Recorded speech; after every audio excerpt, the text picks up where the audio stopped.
are live this Sunday afternoon for another Beer Money Sunday, Beer Money Live. Love doing these because it just gives me a chance to reach out and see talk to each of you in a more conversational level than we're able to do on the in the videos.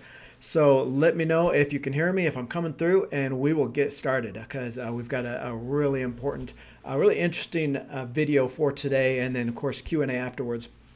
Nation, I truly believe that this next week could be one of the most volatile and maybe even one of the worst since at least since back to March. Okay, because we've got three major inflection points, major tipping points that could happen this week that would that would bring the markets down, or at least bring a lot of uncertainty in the markets. So again, thank you for being here. I see a lot of you have already kind of been in the chat there, talking back and forth, and I love that. I love that sense of community and getting everybody talking together and being able to talk to you like this on Sundays. So I want to get started because we've got a lot to cover, and I really want to make this an under 1 hour video. Okay, I know I always say that, and we always go longer because I love talking to you and answering the questions here. But we're going to try keeping it under an hour this week. And if you've got something to drink there, you go ahead and pop it open, and we will get started. So like I said, we're going to cover a couple of some of the videos we did last week, next week. Then we're going to get into that kind of an emergency investing strategy that I've got planned for the rest of the year, and what I'm looking at, especially in this next week ahead. Those three tipping points that I think could affect the markets quite a bit. And then of course we'll get to those Q&As. I see a lot of people joining the chat. This is awesome from New York City. Love New York, but one of my favorite cities there. From Romania, Transylvania. That's awesome. I don't think I've ever had anybody come in from Transylvania, but of course we get from all over the globe. Oman, welcome. Thank you for being here, especially those of you that this could be 1 or 2 in the morning for a lot of you guys. So thanks for being here. A lot of from Romania, so good to see. But I want to get started here because I want to get to your questions and everything pretty quick here. So last week's videos, just real quick key recap. Did a money predictions video that I think is really important, and a lot of people didn't see that on Friday. So our last video last Friday was on the 5 money predictions, or kind of the future of money, of work, from over the next 10 years at least. And I think it's a very important video because of that idea of theme investing, okay, that long-term theme investing that is really the core of my investing strategy.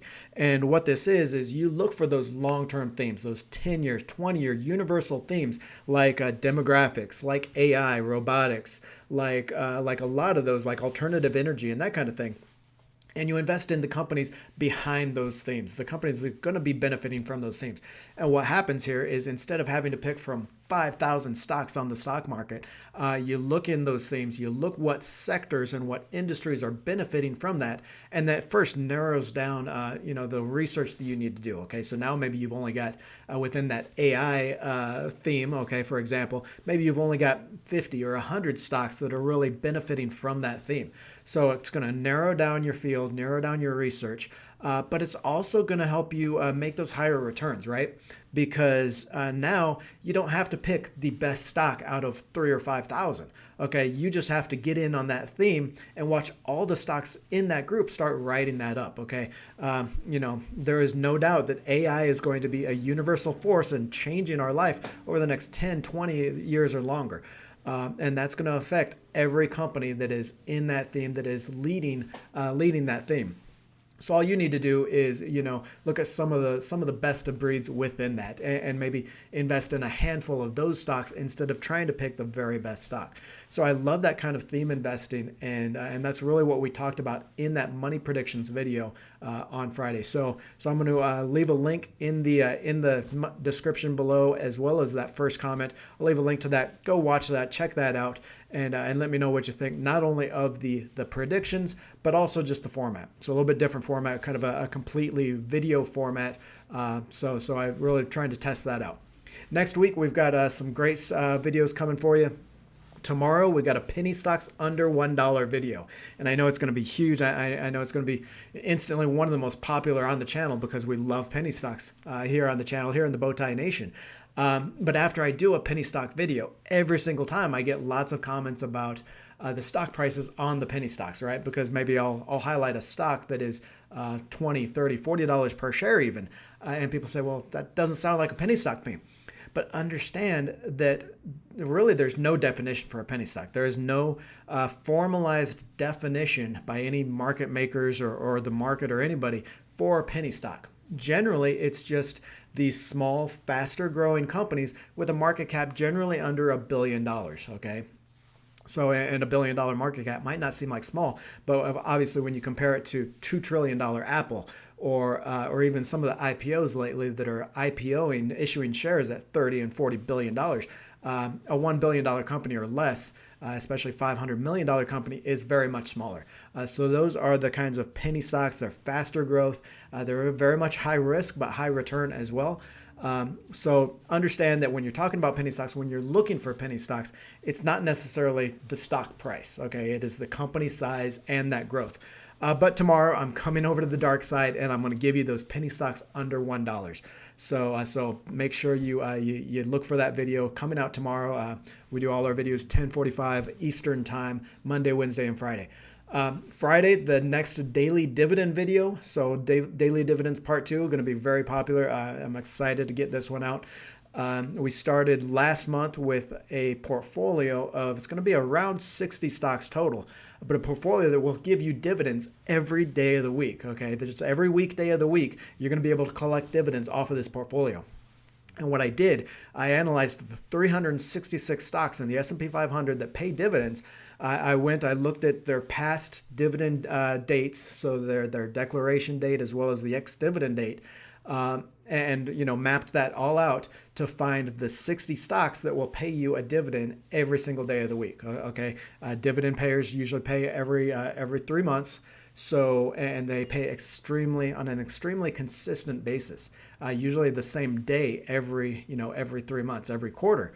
So what you can do, and what I did, is I mapped it out, I planned it out. So you're buying not only the highest dividend paying stocks of dividend companies paying 4% or more a year, which is about twice the market average. But you can also plan it out to where you're receiving a dividend nearly every single day. So be watching for that Friday. Loved doing the video. We've still got one more video in that series coming up next month, and we'll clean that up.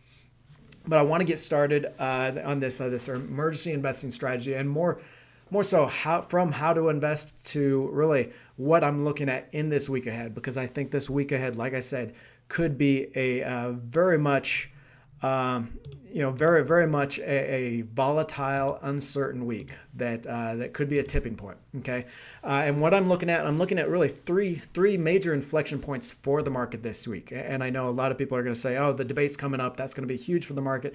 And not really. A lot of people want to talk about the election, what it's going to mean for the markets, what it's going to mean November 4th, Wednesday, November 4th, when we wake up, and what that's going to mean for the markets. But there is so much else happening this year that I don't think the election is really top of mind for the market. It could have back and forth repercussions, and we'll talk about what I mean by that in a little bit. But I think these three ideas right here are really what's going to drive the market, and especially in this next week. So let's get started with that. I got to take another drink here. And so first, as part of the CARES Act, right? So that $3 trillion coronavirus stimulus that we had back in, I think, March. Paul, thank you for that. I appreciate that, Paul. $1.99 promotion there. Let me know if you got any questions. I appreciate it. But anyway, the CARES Act back in March, $3 trillion. And one of the stipulations for the bailouts in that, bailouts to a lot of the companies, especially the airlines, was that they could not have layoffs. They could not have forced layoffs until October 1st. Well, we're getting here to October 1st, and those layoffs are coming. Okay, the airlines, the three major airlines alone, have previewed 40,000 layoffs if a new bailout money isn't passed. Okay, so the major airlines have all said that unless they get more bailout money, then April, or October 1st, they're going to have to start laying off people. Okay, and so far they've previewed about 40,000 layoffs. Now, what I expect or what I think might happen is they're going to come out and they're going to hedge this. They've been talking about this for weeks, right? That they need more bailout money or more layoffs in the airline industry is coming. And we really haven't heard a lot from other industries, but I suspect more layoffs are going to be coming there as well. But they've been previewing this for the last few weeks. Now, what I expect is they're going to hedge it a little bit more. October 1st, they're going to the airline CEOs are going to come out and say, "Hey, you know what? You think we're not serious about this? We are. If a new bailout money isn't approved within like the next week, then they're going to start sending out those pink slips, sending out those layoff notices. So they're going to try to push Congress a little bit further along to try to get more bailout money. Both sides of the aisle, Republicans and Democrats, have put forward plans for more bailout money for the airline specifically, but it's always been wrapped up in this larger stimulus package. So it's kind of gotten tied up in there. So that's going to be one tipping point, I think, this week. You start seeing the month turn over into October. All these industries that got bailout money in March are off the hook basically for layoffs and what they need to do to right their ships. So that's going to happen. You're going to get lots of news of airline imminent layoffs expected. And like I said, they're previewing 40,000 layoffs just with the major carriers alone. So that could be another tipping point for the market. Okay. The next one is, Senate's scheduled to leave for recess on Wednesday, and it still has to pass the continuing resolution to fund the government. Okay, so the budget for the U.S. government, for the federal government, expires every at the end of September, right? And it has to be refunded for the next year.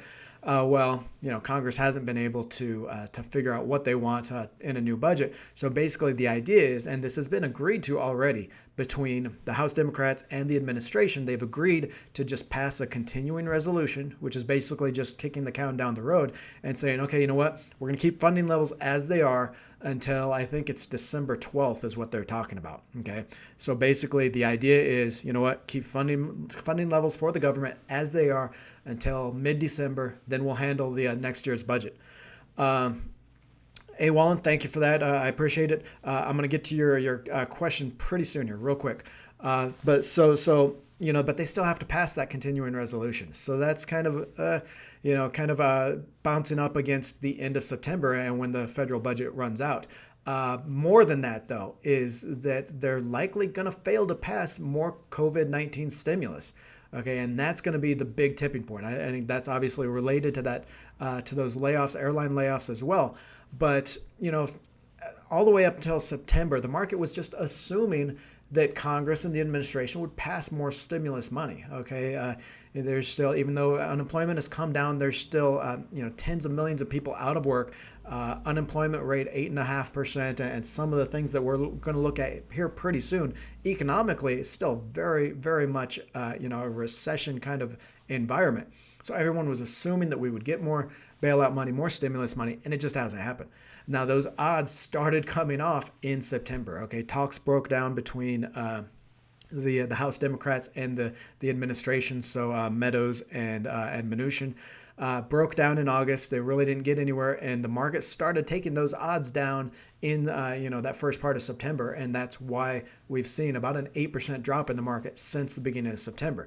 Well, now here we are almost to October, and it's looking even less likely. Okay, like I said, the Senate is scheduled to go on recess Wednesday. Isn't expected back until later in October. The House, Pelosi has said that the House will stay in session, and people will have like a 24-hour notice to get back to Washington to vote on something later on if an agreement is reached. But there's really not a lot of political urgency on either side. It doesn't seem to actually pass something. Okay, the House is scheduled to pass a $2.4 trillion package this week. But of course, first it has to be brought up. It has to be voted on, which should be fairly quick because of the majority there. But then, that's just a negotiation point. Then, the administration and the House leadership has to get back together, talk about what they want. They have to figure out what they can pass, on the Senate as well, because the Senate is saying no more than 1.5 trillion. The administration, so Trump, Mnuchin, Meadows, are all saying, 1.5 is okay. We don't want to go higher. The Senate, a lot in the Senate say they don't want to go higher than 1 trillion.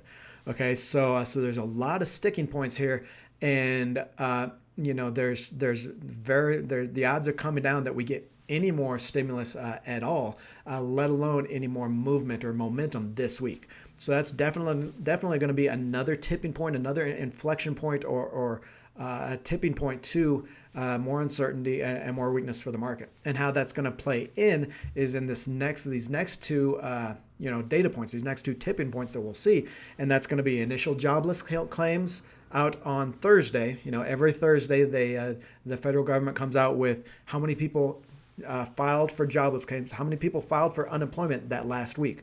Okay, and then they update that to a running total as well. Now, so they do that every week, and then every month we have the monthly payrolls report, right? The September jobs report that says how many jobs were added, net layoffs and net openings or net job starts over the last month, and that's going to be Friday, and that's a very important, usually much more important economic release. Of course, this year it's been lagging so much that people have been paid more attention to this weekly jobless claims.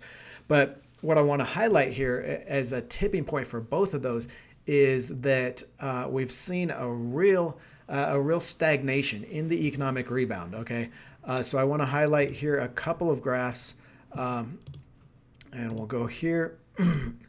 But so first is the jobless claims, right? And it was up as high as 7 million people filing in 1 week for unemployment back there in April, as bad as it was. But it's come down quite a bit, and a lot of people have used that as justification for the higher market, that the job market is rebounding. It actually came in at 870,000 people last week filed for unemployment. And of course, people are looking at that and saying, well, it wasn't 7 million, right? So it must be better.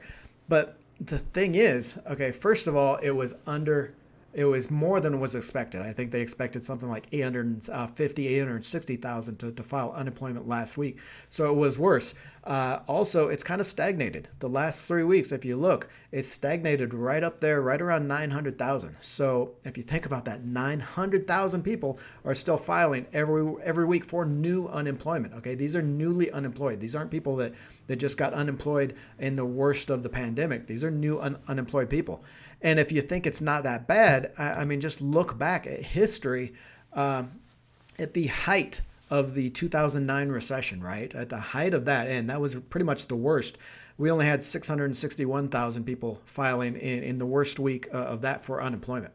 So even now, 6 months after the worst of the pandemic, the worst of the job losses for this pandemic, we're still 120, 110,000 people a week more filing for unemployment. So if you think that the economic effects of this of this pandemic, of the recession, are over, it is far from over. Okay, and if we look at some of the other data points here, I want to look at a lot of people have been looking at these high frequency or these faster economic data that we're getting from companies like OpenTable, which takes restaurant bookings, right? Like SafeGraph for retail foot traffic. Unicast puts out retail foot traffic. It's really a point in time, immediate look at some of these, especially some of these industries that have been the worst hit by the epidemic, by the pandemic. And if you look at this, okay, so data from OpenTable on restaurants, that's the purple one, and just now in September, we are still only at 60% for restaurant seatings. Okay, this is that purple one shows you restaurant seatings booked through OpenTable, which is a great great measure of the overall restaurant dining industry there in the U.S. And right now we're still at 60%, so down 40% from where we were early March before all this hit. Okay, if you look at the retail foot traffic, come back quite a bit. But look at the trend in these since June. Okay, even at okay, so retail foot traffic, green is SafeGraph, orange is Unicast, and if you kind of even average those out, we're still at about 10% down, right? That's about 90. So even on the gains that we've seen, a lot of the retail markets, retail stores opening back up, it's still 10% lower than where we were before all this hit. And the problem here is you look at this and you say, well, man, it's bounced back. It's almost back to normal. 90% is pretty good. But if you look at if you just look at the margins for these types of businesses, for retail businesses, for restaurants, the margin is they're maybe making if they're lucky, if they're good, 20% off sales or 10% off sales at the most. So you can't take 10% off of their sales off of the top, or in restaurants case, you can't take 40% off of a restaurant's sales and expect them to be anywhere near profitable. Okay, so even though these companies or these industries like restaurant and retail have bounced back quite a bit since April and May, they're still nowhere near profitable. They're still losing money en masse, and like we've seen, like you see in these graphs. So we'll switch back here real quick. That trend is just not positive. They've stagnated since June. So it was a pretty quick recovery from zero, but then they've stagnated for so long that I think this is really coming into that 870,000 people new unemployment claims that we got last week. This week, I think it's expected another 850,000 will report on Thursday. So what we're starting to see is not that pandemic that we saw where everybody 7 million people filed for unemployment. Now we're seeing that longer term recessionary holdover. Okay, a lot of small businesses were just holding over on cash prior stimulus, but now we're seeing those longer term layoffs and the bankruptcies. Okay, it's actually reported. Saw a report last week that 60% of the layoffs now are permanent, rather than when we were in April and May, they were all temporary layoffs. So they weren't quite as big a deal. People would thought the economy would recover fairly quickly. But now we're seeing a lot of these layoffs are now becoming permanent, and that's really going to start affecting the outlook for the stock market, especially, like I said, this week. We get another 850,000 people filing jobless claims. It's going to be about the fifth week in a row that it was really close to there to a million. It's kind of stagnated. Now, so that's Thursday's jobless claims number. That's more importantly, too, also, though, is September's number that comes out on Friday, right? So last month, we had 1.4 million jobs created. It was a little bit above estimates, and everybody cheered it, right? Everybody said, okay, you know what? We're coming back from this whole thing. More than 1 million jobs created every month, and that's a good thing. Well, the problem was last month, 375,000 of those new jobs were census workers, okay, hired by the to take the census, and that's not going to come through in this month's this month's number. They're actually only expecting 800,000 new jobs created in the last month. For this Friday's report, they're actually only expecting 800,000 jobs created, which would be the lowest in quite a few months, and I think could be a real shocker, a real wake-up call for the market. Looking at Thursday's unemployment claims, looking at Friday's jobs numbers, looking at if there's no movement on stimulus, on another round of stimulus, the market is going to look at this altogether, and it could be a much larger market sell-off than what we've seen in September so far. Okay, the odds of stimulus are going to go down even further, and it could be bad. One more chart here I wanted to show you, and then we'll get into that investing strategy of what I'm thinking about in all this, and what this is the on balance volume. Okay, so this is the SPY, the Spider S&P 500 Trust, basically the S&P 500 market index. And of course, you see that huge drop in late February, early into March 23rd low, and then the rebound, and then here at the end of it in September, the 8% fall so far. So it's S&P 500 is down 8% so far this month off the highs, about 10% on the NASDAQ. So those tech stocks have been hit harder. But what we've seen is, and why the sell-off hasn't been quite so bad yet as in March, is the volatility and the uncertainty really hasn't been there. Okay, so the VIX is an index of volatility. It measures, how volatile, how uncertain the market is, how bad the selling is, that kind of thing. And that's only gone up to about 35 versus it was 80 in March, right? So the VIX shoots up when there's lots of uncertainty, lots of volatility in the market. Shot up to 80 in March. Lately, though, so 35 at the most, right? I think it hit 35 there the first couple of days of September when the market sold off hard. Another thing that I look at here, below that chart, is the on balance volume, and this takes into account the volume of shares traded, on up days and down days, and kind of gives you a broader view of that sentiment of the of the uncertainty and the sentiment in the market. So naturally, when you see this on balance volume, the bottom graph here, then and you see in March, I mean, it just dropped like a rock, right? It dropped to negative 1 billion there in late March, there March 23rd, around there. So a steep sell-off with high volume. Okay. So it's basically measuring, those down volume or those down price days, the days that the market really takes a hit. How bad was the volume selling on that? How many investors were really in on that? And if you take a look in September here with that 8% sell-off so far, then it's still at the on balance volume, or the volume selling really hasn't been all that bad. Okay. That OBV metric there is still right around 1 billion, and that's positive.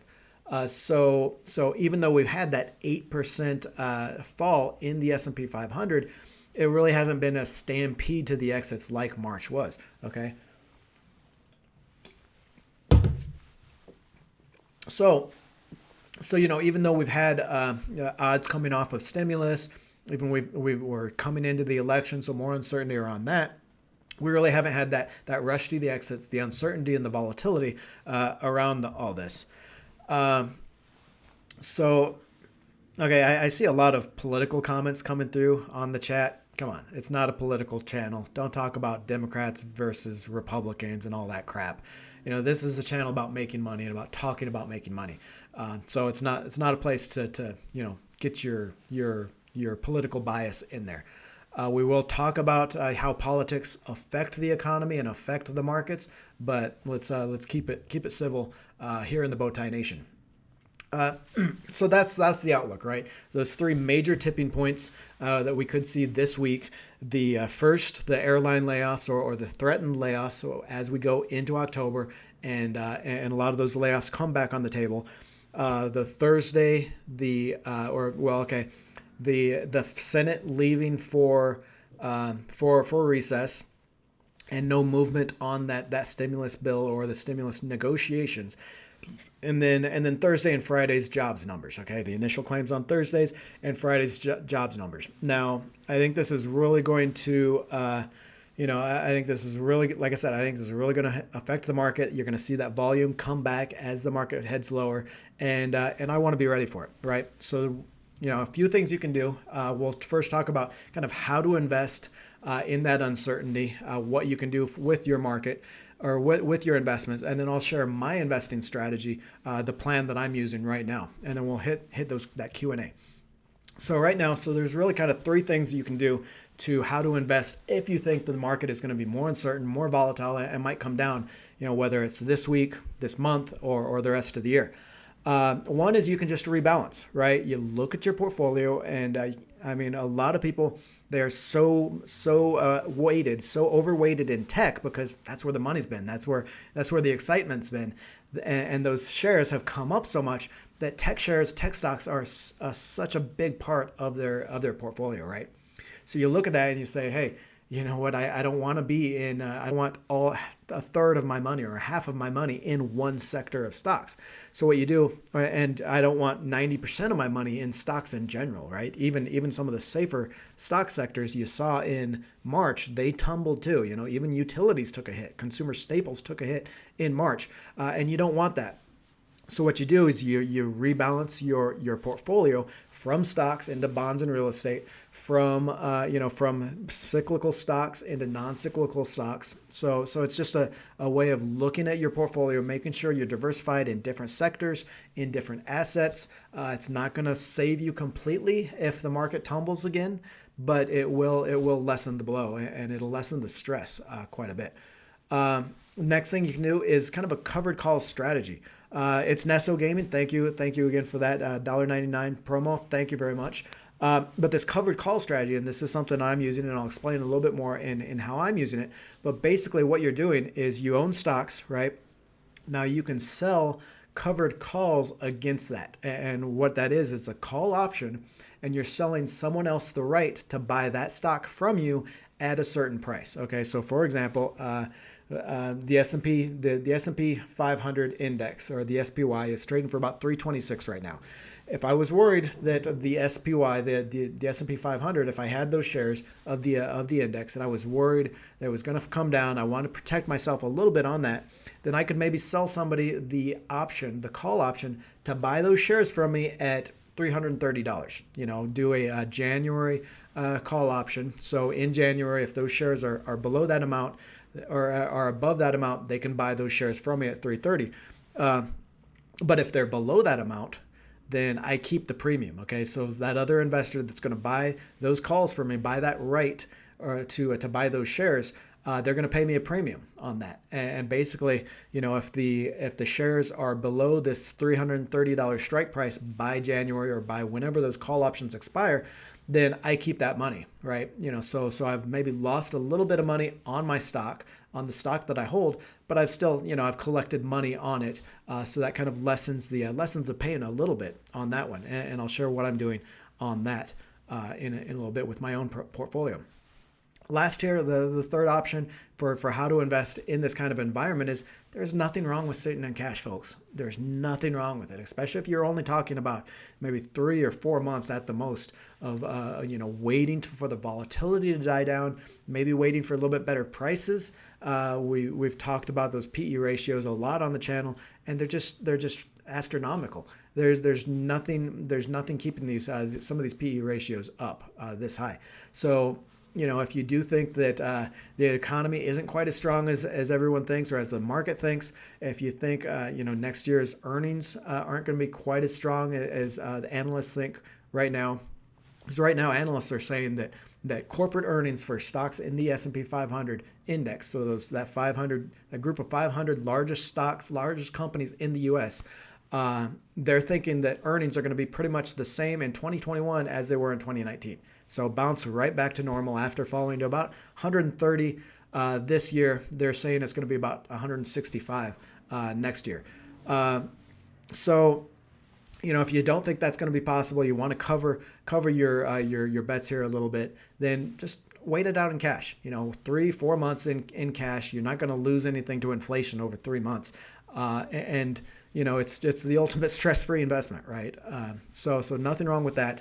I want to kind of show you how I'm applying this in my own portfolio. Right now, I am about 20% in cash. So about 20% of my investable portfolio, I am in cash, just sitting there, waiting for a better deal. And this is, if you caught on February 18th, I think I shared my own portfolio and my strategy February 18th, and I'm right back to where I was then. I'm about 20% in cash, covered calls, bonds, real estate, and that's exactly when the February 19th is when this whole sell-off started.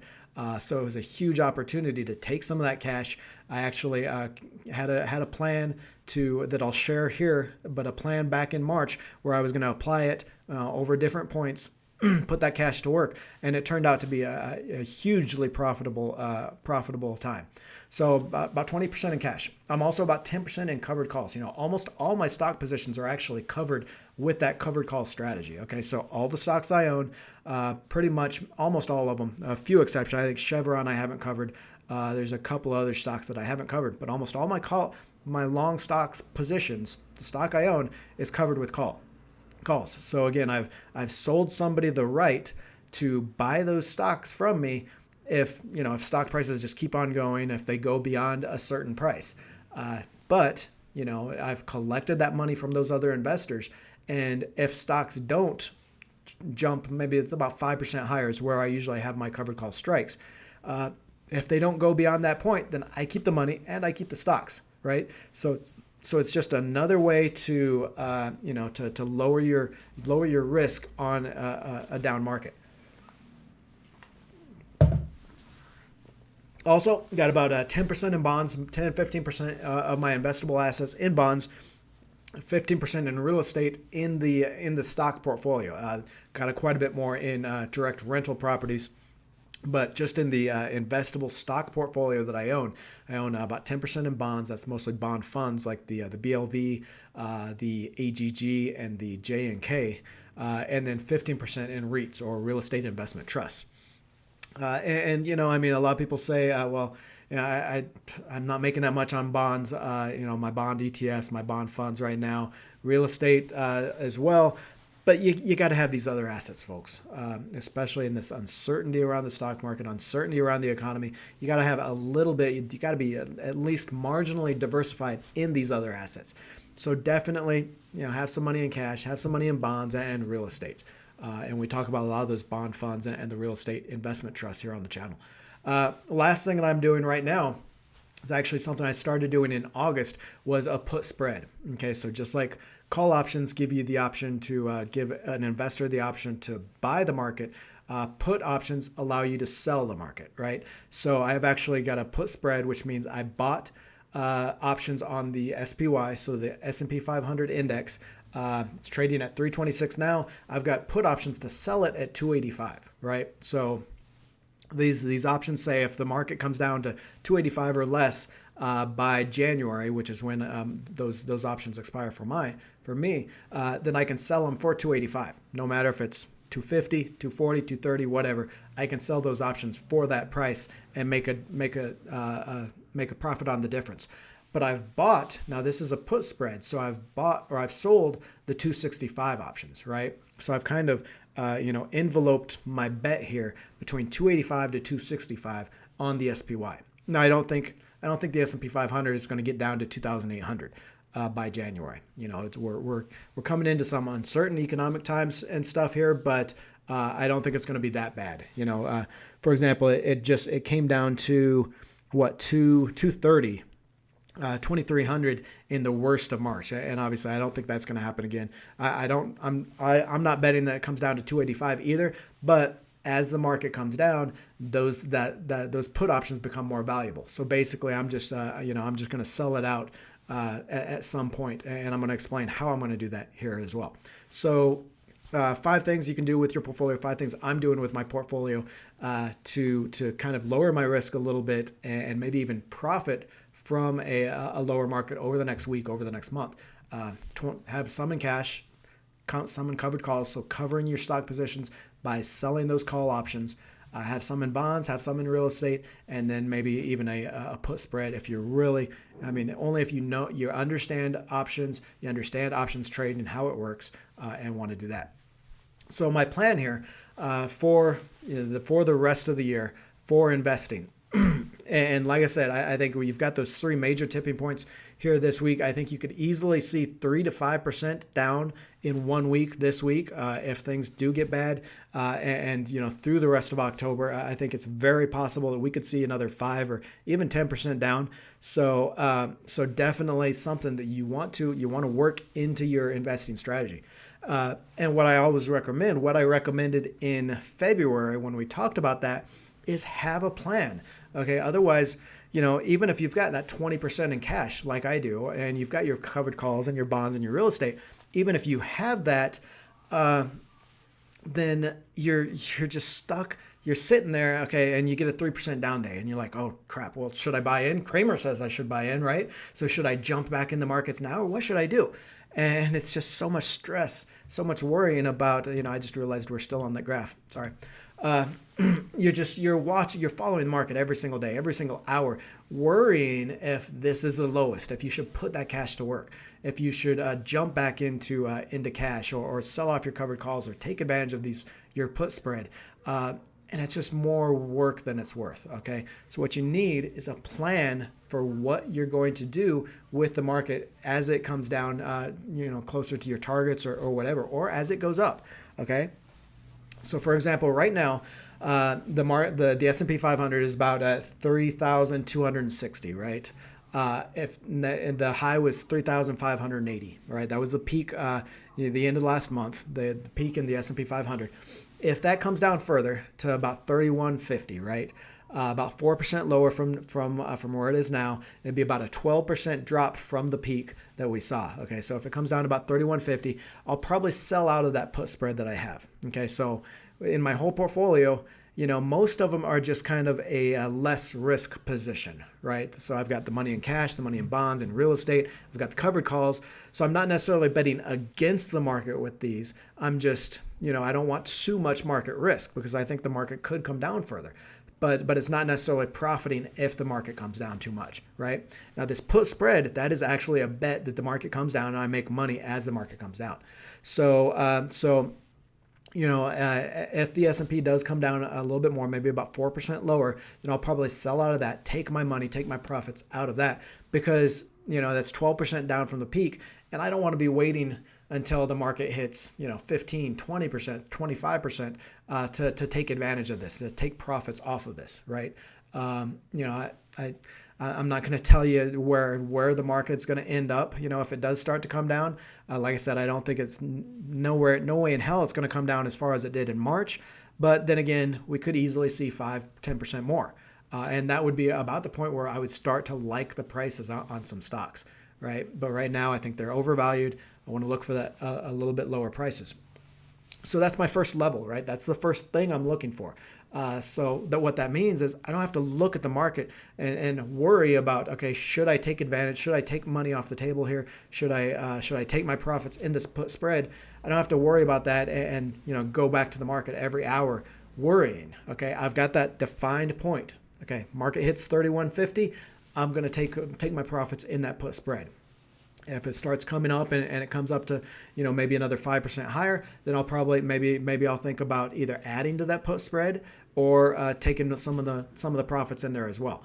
But 3150 is what I'm aiming for. Okay. Then if it comes down even further, if the market comes down to 2950 on the S&P 500, that would be about 18% from the peak. Just last month.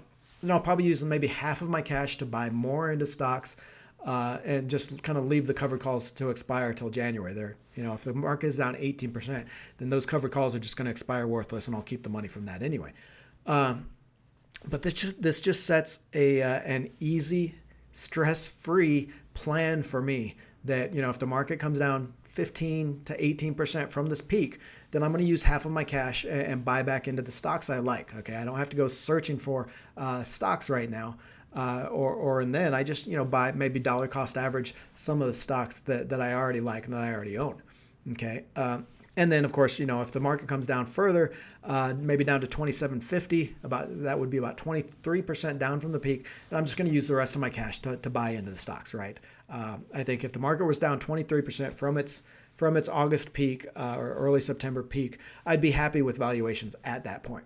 Okay. So again, I'm not telling you to exactly copy this plan to say, okay, you know what, Joe said 3150, that's what I'm going to aim for. No, I'm just saying use a plan like this. Have a plan like this, where you're aiming for a certain target on the S&P 500 or on a certain stock to say, okay, if it comes down to this point, this is what I'm going to do.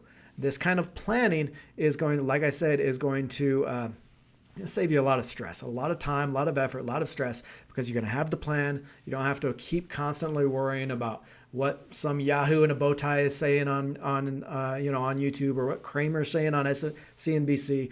You've got your own plan, and you know what you're going to do. Okay, so have a plan. Have your portfolio positioned for for whatever you think is coming. In my case, I think we could see some volatility. We could see more down days. So I'm planning for that, and then I have a plan for what I'm going to do with it. Okay. So now we're going to hit those questions, and I saw a lot of questions come up. I want to scroll back through and answer some of these questions. If I don't get to your question, then please ask it again. Make sure you use a question mark so I actually see that it's a question. And then, if I don't get to your question through the whole thing, then please ask it again in the comments below the video. I'll try to answer all the questions there. So what else do we have? So yeah, see, I mean, good point here. Jimmy80 says he's a laid off census worker. So I think a lot of this, almost 400,000 census workers were hired last month. That boosted last month's jobs numbers. We're not going to have this month, okay? And in fact, some of those census workers have been laid off, going to be filing for unemployment. So it's going to boost the unemployment numbers, going to lower the jobs numbers, and I think that Thursday and Friday jobs numbers are going to be, could be rough, and could be one of those tipping points. What else? So, Unemployable says, sounds like next week we should switch to whiskey. You know what? I am actually way ahead of you. I'm much more of a Jack man myself, but if we did that, then these conversations would be much more interesting. So I want to keep them a PG-13 anyway with the beer instead of Jack. So, but you drink whatever you want there. What else do we have? I'm just kind of coming up here. Restaurants. Just kind of scanning through here for questions. Mentioned WSJ. I don't know if you're talking about Wall Street Journal or a specific stock there. Somebody asked if we had. Where was that? I'm scrolling here because he had Ura Zuki's Turkey, Simplify, Ura Double Dog, or Swabi, I guess it is. Scrolling through here, we had a question on MLPs and on energy. Like we talked about last week, I really like the MLP space. I think it's if you're looking for one industry or one sector that is here it is. If you're looking for one sector that there's blood in the streets, there's fearful be greedy when others are fearful. It is in energy. Okay, and even specifically within that, in that MLP space. So A. Whalen wanted to know, speaking of dividends, any thoughts on EPD? Midstream is much higher yield, normal due to general depression of the energy sector. Yeah, a lot of the MLPs, almost all the MLPs, and in fact, almost everyone in the energy sector has higher dividend yields than normal because, of course, the stock price has come down so much that they're paying the same or slightly lower dividends now. So of course the yield has come up. I like EPD. It's one of the larger ones in the space right now for MLPs, those master limited partnerships. And if you don't know those MLPs, those are special types of companies that own pipelines, own storage facilities for energy, and they get paid by the energy companies to use those pipelines, right? So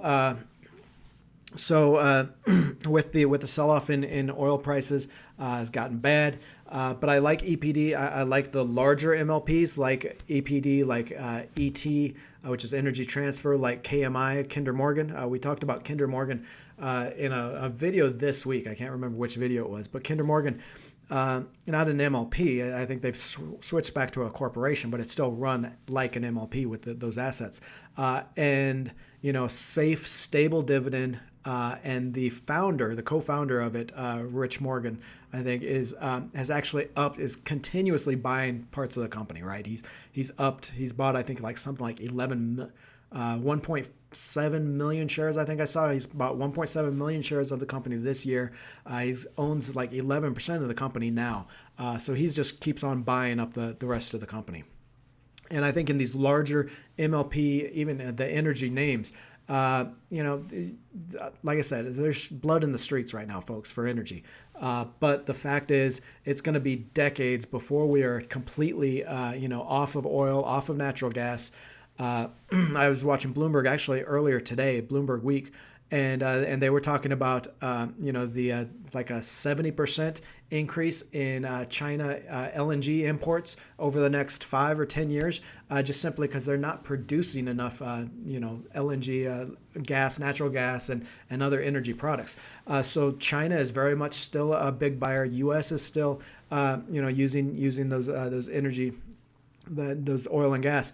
Bank of America, I think, is looking at 2030 at the earliest for peak oil demand.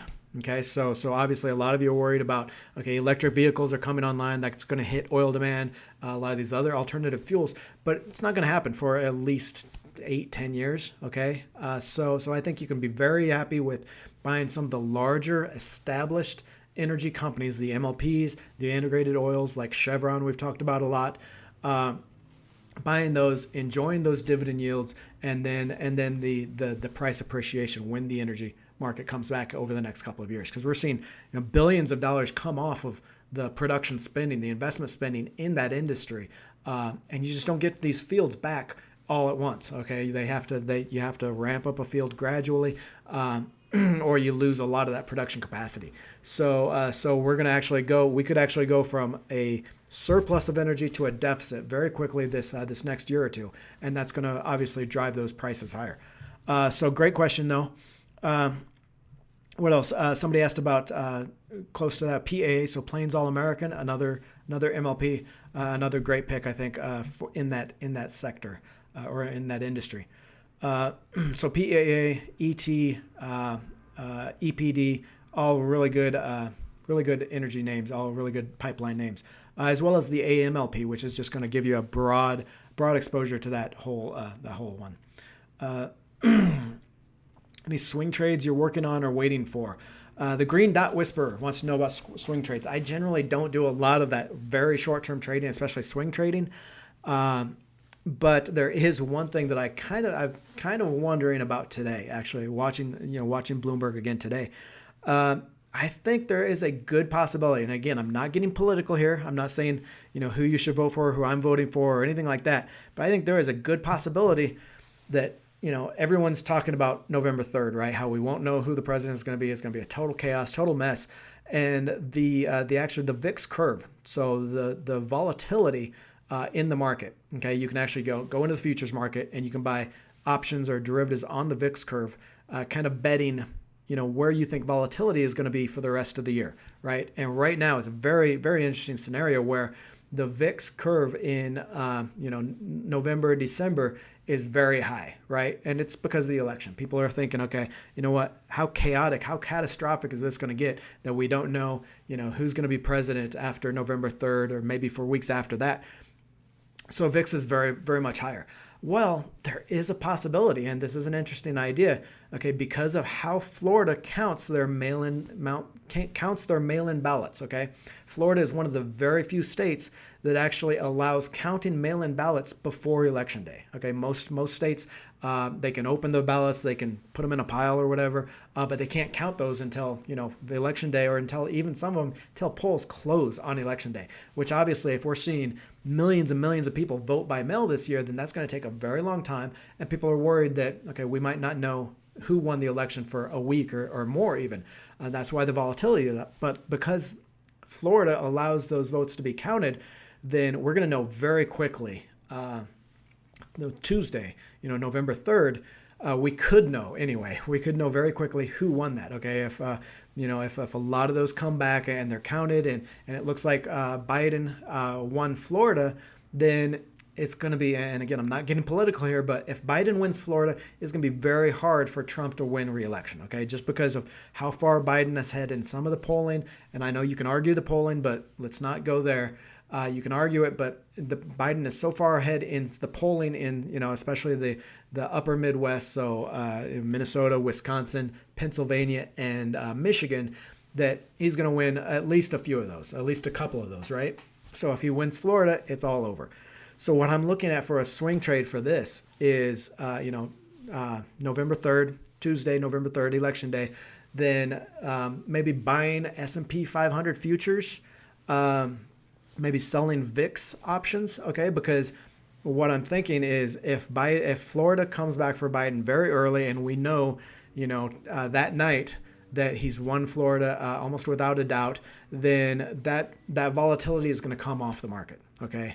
People are, like I said, people right now are saying the volatility, the uncertainty around the election is just so much that the VIX curve is so high. But if that happens, and it's a very strong possibility, then I think the S&P is going to rally, is going to improve overnight for futures. Now, I'm not saying what's better for the market longer term. I'm not saying how it's going to open Wednesday morning, but I'm saying that night, so the night of September 3rd, futures trade 22 hours a day, right? So the futures market actually opens up, I think it's around 5 p.m., closes, about 3 p.m. or so. So you can actually buy futures investments, while that was actually a lot of money for me. 2016, I was actually heavy into the futures market. I was selling the Mexican peso. I sold the S&P 500 futures, and what we saw in 2016 overnight in that futures market, I mean, the Mexican peso fell like 18% at one point. The S&P market, the S&P futures was down like 7% at one point, and then it rallied to obviously open the next day higher. But because I was selling Mexican peso futures that night, then I did pretty well. Made a lot of money on that, and I think you could get the same kind of thing here with this year.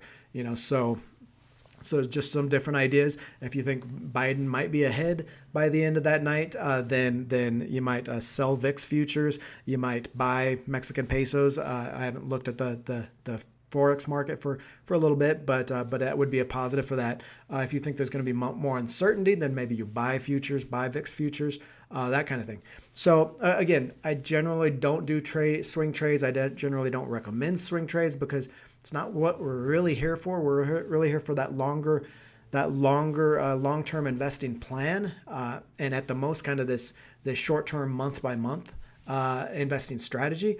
So I don't usually do that hour-to-hour or day-to-day swing trades, but that's just something I'm looking for. So good question though. What else?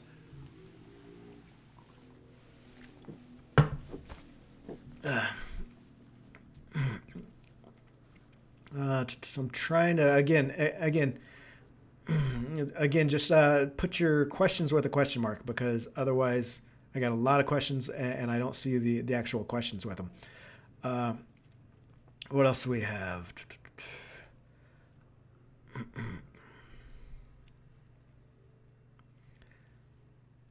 Text went from 40%. Black Friday Cyber rise.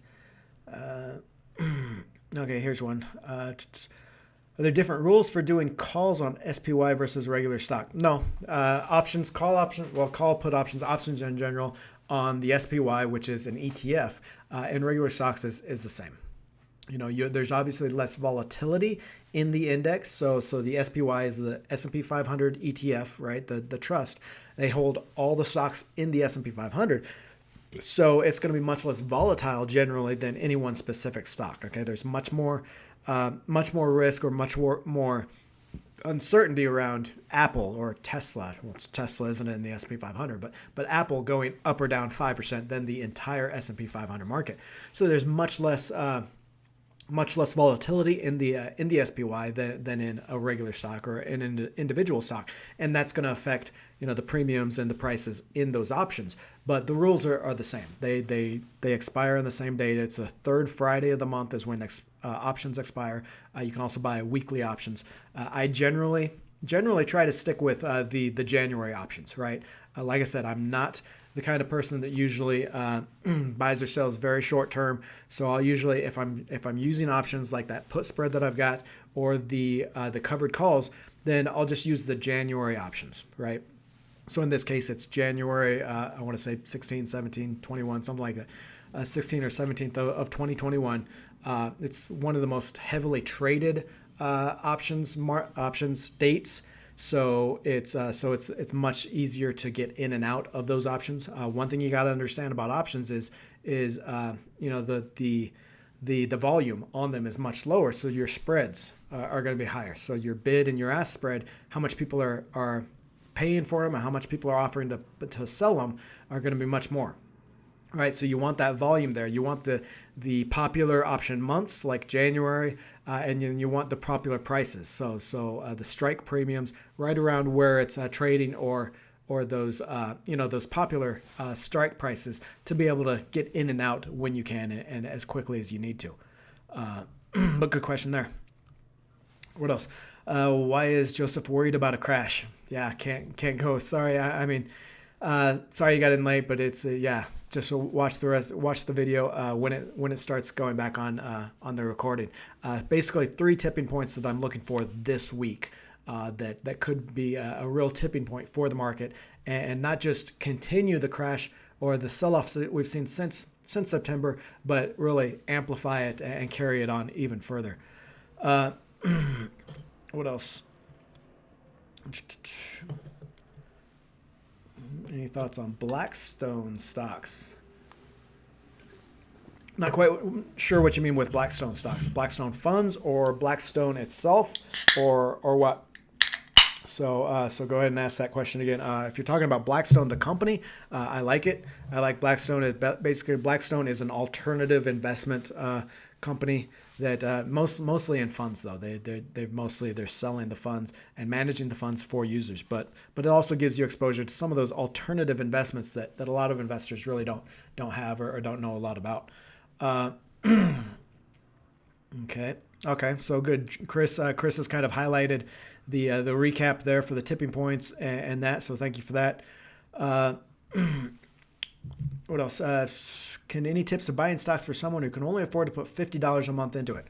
Just put $50 into it. I mean, we talk a lot about stock picking and strategies here on the channel, but I want you to understand that investing is much more about just a savings account with a really nice yield. Okay, be in that mindset that you're investing your money every single month.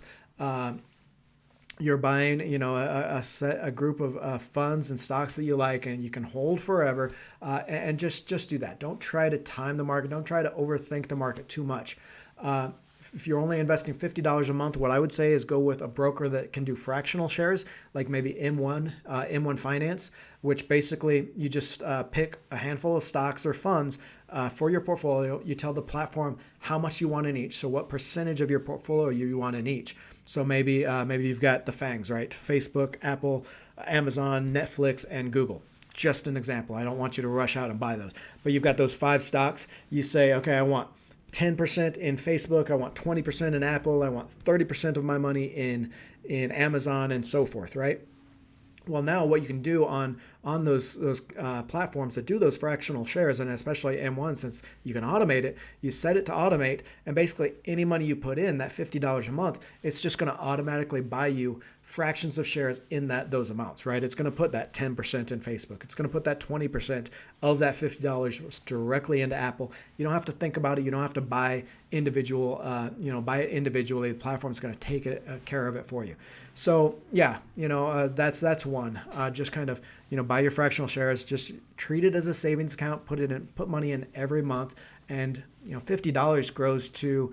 It's been a while since I did the math on that, but I think it's 177,000 over 20 years. And if you think about that, I mean, that's amazing. You can turn $50 a month, just $50, into almost $200,000 at easy market returns. You don't have to be beating the market with 15, 20%, but you can easily turn just $50 a month into a couple $100,000. So stick with it. Just treat it as a savings account and keep going. What I would say again is something we've talked about a lot on the channel before. A great investing strategy. One I use is called the core satellite strategy. And this is where you have 5 ETFs, so 5 funds, exchange traded funds, that you put maybe 50, 60% of your money, right? So you have $100 total in your portfolio. Maybe you have $60 that in these 5 funds, okay? And what you want a dividend fund, you want a market fund of stocks, you want a bond fund, maybe the JNK, which is the high yield. Maybe you want a long-term bond fund like the BLV, which is a Vanguard bond fund, and maybe you want like the Vanguard Real Estate Fund, right? The VNQ. Okay, and what that's going to do, that's going to give you all the stock exposure. It's going to give you the bond exposure. It's going to give you real estate exposure. Going to give you a great diversified portfolio of these different asset classes, right? You take the rest of your money, that $40, so 40% of your portfolio, and you put it in maybe 10 stocks, 10 at the most. You don't need 20 or 30 stocks, right? 10 stocks, companies you really like, you really think could be great long-term holds, and you put the rest of your money in those 10, right? Cuts down on the time you have to research, because you can only have like 10, maybe 15 stocks. So you don't need to be looking for new stocks to pick or to buy every week, every month. It gives you that market return, that safety in those three assets through the funds, and it gives you a little bit of chance, a little bit of opportunity for an extra upside in those 10 stock picks, right? Excellent, excellent, stress-free investing strategy, the core satellite. Highly recommend it. Uh, what's the biggest loss you've ever had in your career? Well, I mean, biggest loss in stocks is probably been, you know, $20,000, $30,000 in BTU. I was, lost a lot in coal stocks, coal companies, the Peabody Energy when it came down in 2000 and I want to say 2012, 2011. Biggest loss though, that 20, 30,000 actually hasn't been the biggest loss. Actually, I'm a venture capital investor, venture capital analyst back in the day. So I'm investing, 20, 30, 50,000 in these, pre-IPO stocks, right? Companies, very small companies, startup companies that haven't issued shares yet. So yeah, and typically in that, even good investors, which I consider myself a pretty decent investor for venture cap, and was an analyst for many years. But even that, usually about half of your companies, half of your investments are gonna return less than what you invested into them, and a third, nothing at all. A third of these small cap, these startup companies are just gonna bust, and you never get anything out of them. So yeah, there's been a lot of those where I've lost, $30,000, $50,000 or more on a single company that just never became anything. Of course, the flip side to that is with these venture capital type stocks, angel investing, and that is even if you lose completely on 3 out of 10 or 4 out of 10 investments, you get another 3 or 4 or 5 investments that return twice your money, 3 times your money. I've had one company that did 15 times my money on on that company as it got bought out by a larger company later on. So it evens out to 20, 25, 30% annual returns on that portfolio. So not necessarily the biggest loss you have, but yeah, the whole portfolio and how you look at that portfolio as a whole. So fun question though. I like that. Name of bond ETF. I'm not sure which bond ETF you want. You can get a bond ETFs on any exchange. Yeah. Bond ETFs, great. I mean, for anyone less than maybe $100,000 to invest in bonds, so that bond portion of your portfolio, fixed income, you're probably best with just ETFs, right? Exchange traded funds, they trade just like stocks. Some good ones, like I said, the JNK, which is going to be a high yield investment fund, right? And it's going to be a little bit more volatile because these companies aren't like really strong finance companies, right? So they pay higher dividend yields, but it's a little bit more volatile. They tend to rise and fall with stocks a little bit more than other bonds, but it's still a very low default, and it's still a very good bond fund, the JNK. Other bond funds, the BLV, one I own, is the Vanguard long-term corporate bonds, and these are all very highly rated investment grade ETF or bonds. I think it pays something like a 3 or 4% yield. That's probably about the total return you're going to get on it, maybe about 4%. You're not looking to make a lot of money on your bond funds, okay? You're not looking to make tons of money on your bonds. You're just looking for that good, safe yield that is going to protect you from, stocks dropping and give you that opportunity to buy back into stocks when they do drop, okay? So, for example, back in February, I had that 20% in cash, 25% in cash, a lot more than I do now in bonds, and I was able to, as the market sold off in March, to be able to sell some of those bond funds that I had made money on and reposition back in stocks. So the BLV, the BSV is a short-term bond fund, also another good pick, and they're both Vanguard funds, so a very low expense ratio. What else? What are big players? What about big players rebalancing? Not sure quite what you mean by that. The favorites that you plan on buying when you start buying again. That's what are my favorite stocks that I plan on buying again. I'd have to do a whole video on that. That's I think one thing you can do is watch the video that I tagged in the first comment in the description below. That long-term investing theme video. I think those all of the stocks named in that video, and I named like 3 stocks for each investing theme. All of those would be great long-term picks that I would probably be picking up more shares of since I own all of them. I'd be looking to pick up more shares as the as the prices become better. Uh, how is the market affected by the holidays? Stocks will be safe. Uh, yeah, I mean, it's another trading idea. So Eric wants to know how's the market going to be affected by the holidays? What stocks are going to be safe? And then he lists out some of your typical, holiday plays like Amazon for shipping, UPS, Apple, Square, PayPal, Etsy. Uh, and this year is hard because just like the election would generally be a very strong catalyst for the markets. I don't think it's that strong this year because we've got so much other else to worry about. Uh, for the holidays specifically, I'm worried about retail again. I think if we do get a second wave of coronavirus infections or an outbreak, then obviously that's going to hurt a lot of the retail names again. I think Amazon could do well. A lot of your online your payment processors could do well. So Square and PayPal is probably a good one. UPS maybe.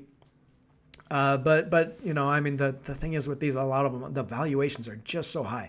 So if I do get another maybe 5 or 10% sell off here in October, then I would start getting back into some of these. If I think the retail season is going to be better, or just wait if I think the retail sector is going to be hurting. And yeah, I think I think especially any company with significant traditional retail exposure. So this brick and mortar, the malls, the retail stores. It's gonna be a hard season. Okay, much harder than I think than the market expects. Uh, how do taxes work with selling options? Okay, so yeah, great question about that. Options are going to work pretty closely the same as your other taxes rules, right? So if you hold an option for more than a year and then you sell out of that option, then it's going to be a long-term capital gains. If you buy or sell an option and then make money over a few months, less than a year, that's going to be short-term capital gains, right? Now, where it gets iffy is if that option actually either expires or gets if you get the shares from the option or you sell the shares from the option, then that's where it gets a little bit tricky. But we're mostly talking about shorter term, the shorter than 1 year kind of strategies here. So it's generally going to be short term tax rates, which is why you really want to plan for, okay, if I've got and it's where this kind of hedging strategy works best, right? If some of your stock positions went down, but you've got a profit in your in your option strategies, in your options investments, then you can take that, you can kind of offset those losses, right? Where can I make money on my cash? How about dividend index? What aristocrats? I mean, again, like I said, don't feel pressured to to put all your money to work immediately, all at once, all the time. Okay, there's nothing wrong with sitting in cash, especially when we look at a market that is near its all-time highs, only 8% off. I mean, even after the September sell-off so far, folks, market's only 8% off its highs, and that was an all-time high. PE ratio highest it's been since 2001. So it's not like the market is cheap here. If you are worried about the market coming down a little bit more, there's nothing wrong with sitting in cash for a month or two. A lot of your brokers, a lot of your platforms are going to pay you an interest rate on that cash, or you have a cash sweep. Just don't feel pressured to have all your money invested all the time. Okay, you don't need to do that. What else do we have here? T-Mobile versus AT&T. What do you think better long-term hold? Yeah, I haven't looked at T-Mobile in a while. I think AT&T is coming around. I haven't been a fan for a few years of AT&T just because they're taking on so much. They're acquiring these huge companies and they've got so much debt. And it's really not the pure play telecom stock that I want. Okay, when I'm looking for something in telecoms, I'm buying Verizon or some of those that are pure play telecom because I want to benefit from that 5G, right? Whereas AT&T, it's in so many other businesses, cable and wireless and all that it's a little bit harder to play on that longer term theme.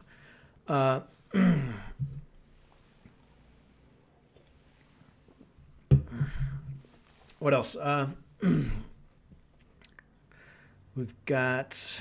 Oh, so there's nothing wrong with Thoughts on Virgin Galactic?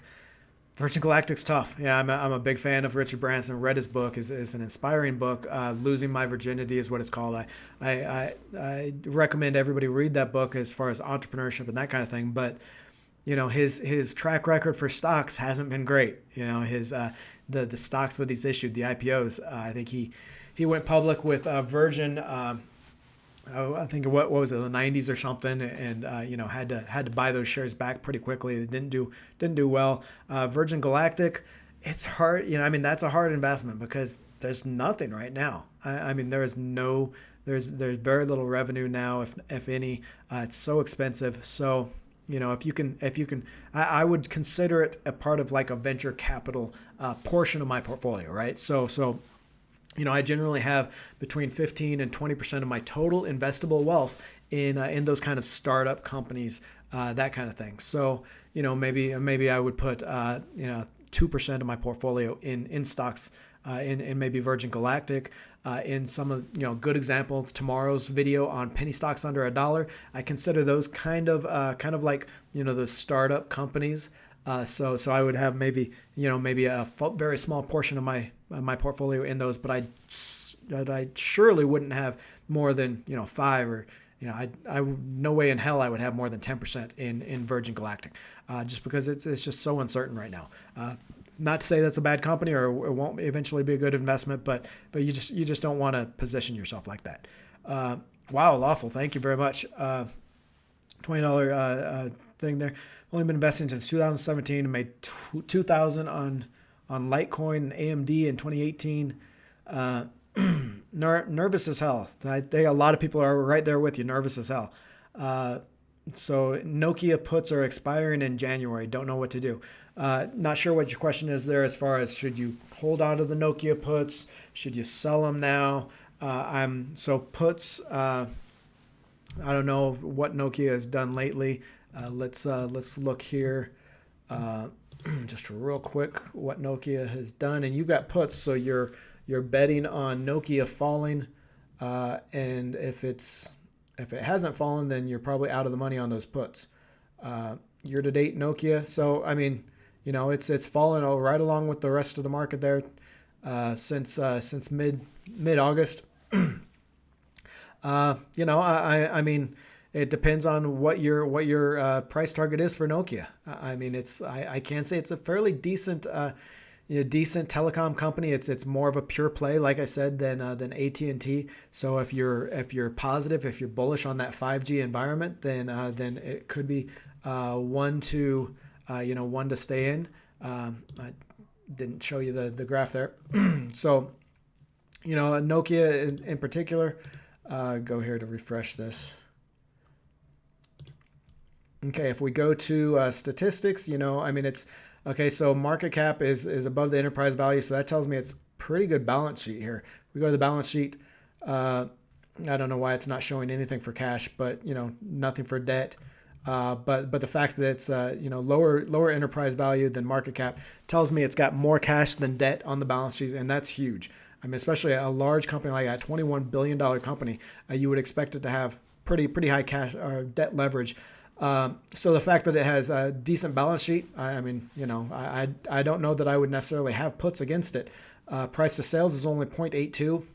Don't quite know how that stacks up against other telecom players, but I don't know that I would be betting against the stock at this point. I look at what the short ratio is, and this is just all kind of the things that I look at when I'm either buying a stock, selling it, options against it. If you look at the short ratio, percentage float, I don't know why Yahoo doesn't have a lot of these numbers, but shares short 40 million shares outstanding, so it's not a big short percentage. So we're not really looking at less than a percent. So we're not looking at a short squeeze if the share price does come up. So you really don't have to worry about that. But still, I don't know that I would be betting against the company. And that's just a quick read of the statistics, of the fundamentals there. So maybe you're seeing something I don't, but I don't know that I would keep those puts for that long. Depends on how far you are in the money or out of the money on that. But after a decent sell-off over the last few weeks, maybe take some profits on those puts. but again, that depends on really what your price target is there. Uh,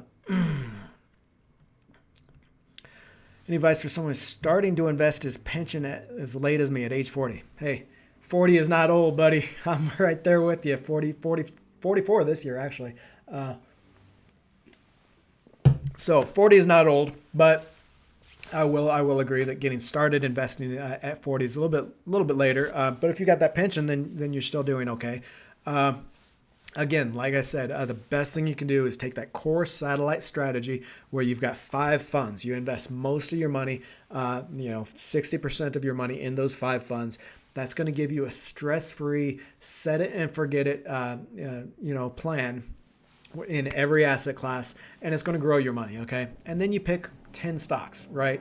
Yeah, and don't jump right into the first 10 stocks you see on some Yahoo with a bow ties videos or whatever, right? You do your research, find 10 companies that you really like for a long term, and invest the rest of your money, that 40% or the 30%, 35% in those 10 stocks, and just again, treat it like a savings account. Put your money in consistently every single month. Put it into these stocks and into these funds. Try keeping the balance right around where you have it. So 60% in those 5 funds, maybe 10 or 15% in each or so, something like that. And every time you put money in, just put it in those. Easiest investing strategy you can have. And it will get you to where you need to be, especially at 40. 40, you still got 20, 25 years to invest. And, something I like to talk about, but we don't talk about quite on the channel quite as much, is figure out ways to make money. Stocks are great, but even a 10 or a 12% return annually on your stocks is not going to make you rich. What will make you rich, though, is you find an online job or an online business you like to run. Find a side hustle that you enjoy, and just let that grow, because that will make you rich. That's really the way to make up for that lost time. What else we have? Stefano, thank you for that. Italian used to down on Euro 2 volatile. How can I invest right now? European market give low gain. Not quite sure what you mean. And I haven't, like I said, I haven't followed the Forex market much lately. I will say, just from the economic news that I've seen recently, Europe is struggling because of the reinfection of the second wave. So, and if you look at rates, the Fed really doesn't look like it's going to be lowering much. I think Europe may have some more room to lower. So I would probably be more bearish on the euro a little bit, just from general economics and the interest rates.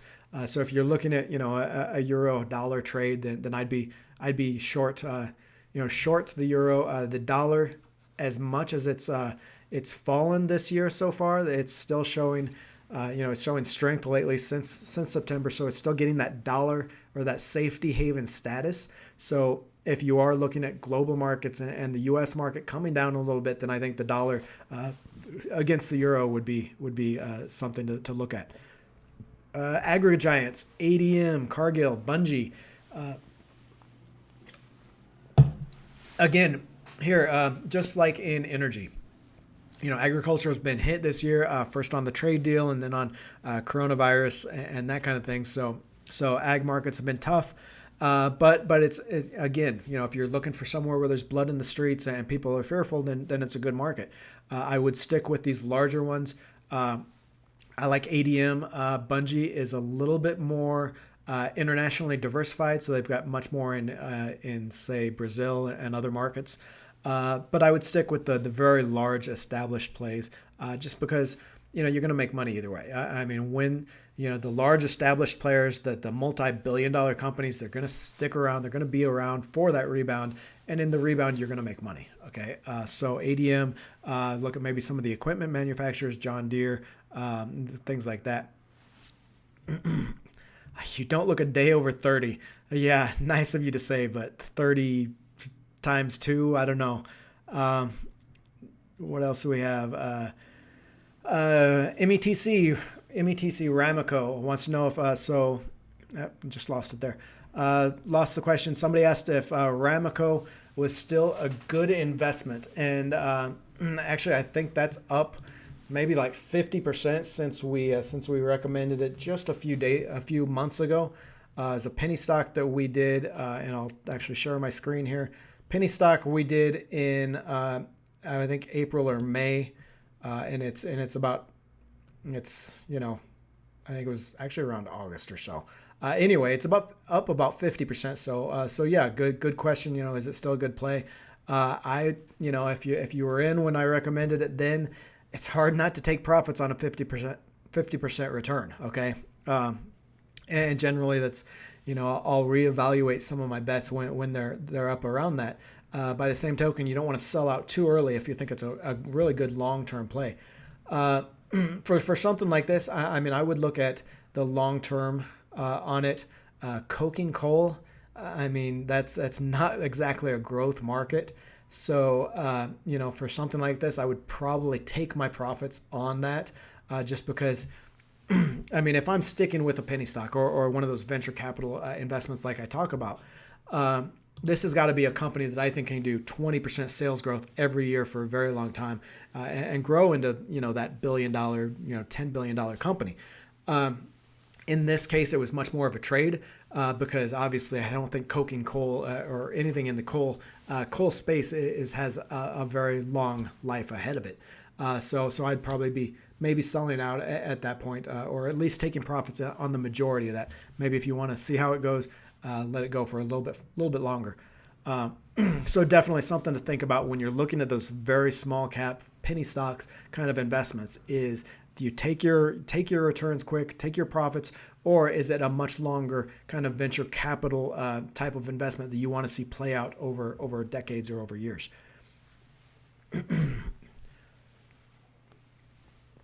All right, so my voice is starting to give way, and I am almost out of beer. So I'm going to leave the rest of the questions, the rest of the comments for the comment section. If I didn't get to your question, please ask it in the comments, and I'll try to address those. Like I said, we're trying to do these Beer Money live episodes every Sunday at 2 p.m. Eastern time. Join us. I love talking to you back and forth like this, and I appreciate it. Thanks.